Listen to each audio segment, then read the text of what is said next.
گل plaza جل کر راکھ ہو گیا۔ محدود پیمانے پر سرچ آپریشن کا آغاز ہو گیا۔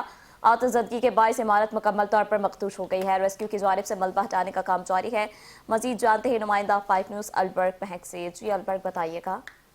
جی، ہر آنکھ اس وقت سوگوار ہے، ہر دل جو ہے وہ اس پر دل برداشتہ ہے۔ کراچی میں اس وقت سوگ کا سماں ہے۔ ایم جناح پر گل پلازا جو شدید آتش زدگی کے باعث آپ اس عمارت کی حالت دیکھ سکتے ہیں۔ میرے عقب میں آگ ابھی بھی جو ہے وہ اندر لگی ہوئی ہے۔ یہاں پہ فائر بریگیڈ کا عملہ موجود ہے، یہاں پہ ادارے موجود ہیں جو آگ بجھانے کی کوشش کر رہے ہیں، تاہم جو یہاں کی عمارت ہے اس کسی بھی وقت گر سکتی ہے، اس لیے جو عوام کی بڑی تعداد ہے اس کو یہاں سے ہٹا لیا گیا ہے۔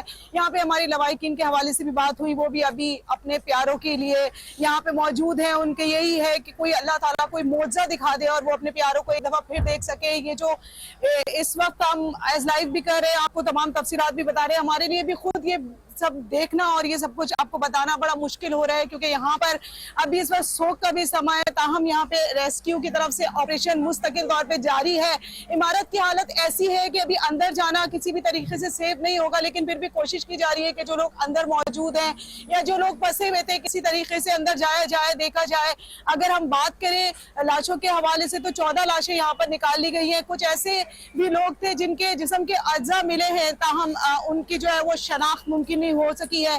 ڈی این اے کے ذریعے ان کی شناخت کی جائے گی۔ اس کے علاوہ آپریشن جو ہے یہاں پہ ابھی تاحال جاری ہے، اور عمارت بھی جو ہے وہ مکمل طور پہ خاکستر ہو چکی ہے جل کے، اور آگ جو ہے وہ کبھی کبھی لگ جاتی ہے، دوبارہ آگ بجھ جاتی ہے، لیکن ایک بار پھر جو ہے وہ آگ بڑک اٹھتی ہے۔ یہاں پہ ہم موجود ہیں، تمام تر تفصیلات وقتاً فوقتاً اپنے دیکھنے والوں تک پہنچاتے رہیں گے۔ جی